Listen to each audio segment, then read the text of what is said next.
ശബരിമലയിൽ മകരവിളക്ക് ദർശനത്തിന് ഒരുക്കങ്ങൾ പൂർത്തിയായി. ഒരു ദിവസം ശേഷിക്കെ സന്നിധാനത്ത് വിവിധ സ്ഥലങ്ങളിൽ ഭക്തർ പർണശാലകൾ സ്ഥാപിച്ച് വിളക്കിനായി കാത്തിരിക്കുകയാണ്.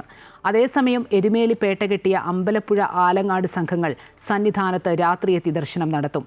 കനത്ത സുരക്ഷാ ക്രമീകരണങ്ങളാണ് സന്നിധാനത്ത് ഒരുക്കിയിരിക്കുന്നത്. ഇനിയുള്ള 2 നാൾ കാത്തിരിപ്പിന്റേതാണ്.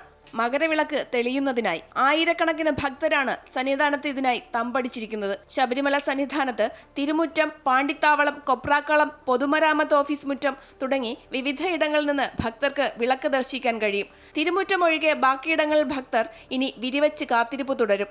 ശബരിമലയിലും പരിസര പ്രദേശങ്ങളിലുമായി 10ഓളം സ്ഥലങ്ങളിൽ നിന്നാൽ മകരവിളക്ക് ദർശിക്കാൻ കഴിയും. ഇവിടങ്ങളിലെല്ലാം ബാരിക്കേഡ് ഉൾപ്പെടെ എല്ലാ സുരക്ഷാ ക്രമീകരണങ്ങളും തയ്യാറാക്കിയിട്ടുണ്ട്. അനുവദിച്ച ഇടങ്ങൾ കൂടാതെ മേഖലകളിലേക്ക് ഭക്തർ കടന്നുകയറുന്നത് വനം വകുപ്പ് നിരോധിച്ചിട്ടുണ്ട്. ആഹാരം പാകം ചെയ്യുന്നതിനും നിരോധനം ഏർപ്പെടുത്തി. ശബരിമലയിൽ ദേവസ്വം ബോർഡ് ഭക്തർക്ക് കുടിവെള്ളവും ഭക്ഷണവും വിതരണം ചെയ്യും. മകരവിളക്ക് ദർശിച്ച് ഭക്തർക്ക് സന്നിധാനത്തു നിന്നും പമ്പയിലേക്കുള്ള വഴിയിലെത്താൻ പ്രധാന വഴി കൂടാതെ 2 വഴികൾ കൂടി പോലീസ് തയ്യാറാക്കിയിട്ടുണ്ട്. ഇവിടങ്ങളിൽ ആവശ്യമായ അടിസ്ഥാന സൗകര്യങ്ങളും ഏർപ്പെടുത്തി. സുഗമമായ മകരവിളക്ക് ദർശനത്തിന് നിർദ്ദേശങ്ങൾ പാലിക്കാൻ ഭക്തർ തയ്യാറാകണമെന്നാണ് പോലീസിന്റെ അഭ്യർത്ഥന. അമൃത ന്യൂസ്, സന്നിധാനം.